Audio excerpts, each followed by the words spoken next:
Doctor പറഞ്ഞത് പ്രകാരം 8-ാം തീയതി കരിമ്പൂരാടം നക്ഷത്രം. പ്രശ്നമാണല്ലോ. എന്ന് വെച്ചാൽ കുഞ്ഞ് ജനിച്ച് 10-ാം വയസ്സിൽ കുഞ്ഞിൻ്റെ അച്ഛന് ആയുസ്സിന് കേടാ. മുന്തിയത് അന്തക്കാല. മരണം ഏകദേശം ഉറപ്പാ. എന്തെങ്കിലും പരിഹാരമുണ്ടോ?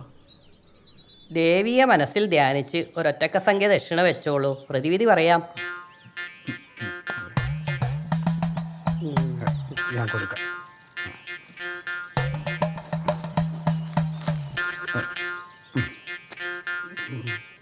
പ്രതിവിധി എന്താന്ന് വെച്ചാൽ കരിമ്പൂരാട നാളിൽ കുഞ്ഞ് ജനിക്കരുത്.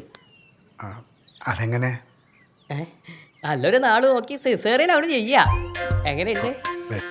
500 പോയി. അതായത് ഭരണിയാണ് ഉത്തമം.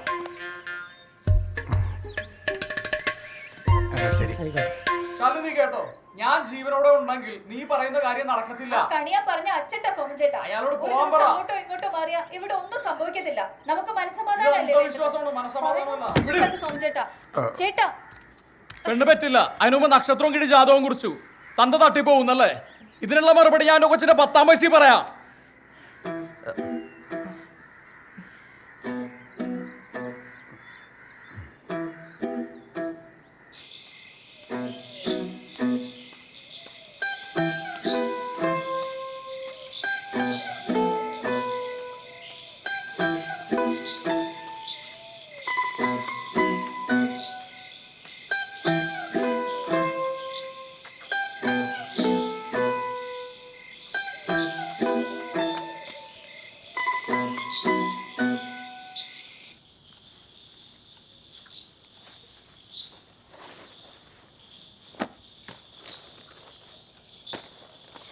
ശാലിനി,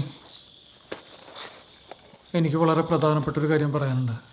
പതിവില്ലാതെ സിനിമയ്ക്കൊക്കെ കൊണ്ടുപോകാന്ന് പറഞ്ഞപ്പോഴേ എനിക്ക് തോന്നി. എന്നതാ കോള്? എൻ്റെ ദേഹത്തൊരു പോറിൽ വീഴുന്നുകൂടി എനിക്ക് സഹിക്കാൻ പറ്റത്തില്ല. നമ്മൾ ആശുപത്രിയിൽ പോയി കഴിഞ്ഞാൽ അവർ ഉറപ്പായിട്ടും നിൻ്റെ വയറ്റിൽ കത്തി വെക്കും. അതിന്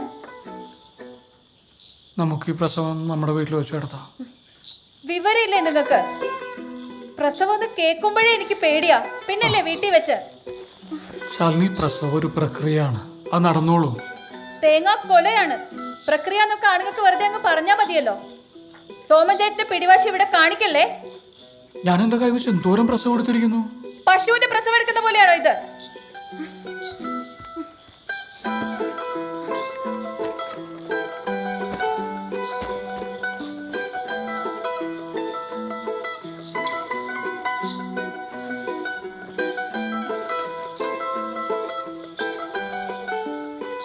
ശാലിനി, അതിനുള്ള എല്ലാ സൗകര്യങ്ങളും ഒരുക്കിയിട്ട് മാത്രമേ നമ്മൾ പ്രസവം നടത്തുകയുള്ളൂ.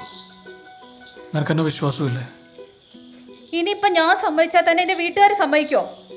വെറുതെ നാട്ടുകാരെ കൊണ്ട് ഓരോന്ന് പറയിക്കാനായിട്ട്. എനിക്ക് നിന്റെ സമ്മതം മാത്രം മതി, വേറെ ഒരാളുടെ സമ്മതം വേണ്ട. സോമൻചേട്ടൻ പറഞ്ഞ എന്തെങ്കിലും കാര്യത്തിന് ഞാൻ ഇതുവരെ എതിര് പറഞ്ഞിട്ടുണ്ടോ? പക്ഷെ എന്റെ കുഞ്ഞിന്റെ ജീവൻ വെച്ച് കളിക്കാൻ ഞാൻ സമ്മതിക്കത്തില്ല.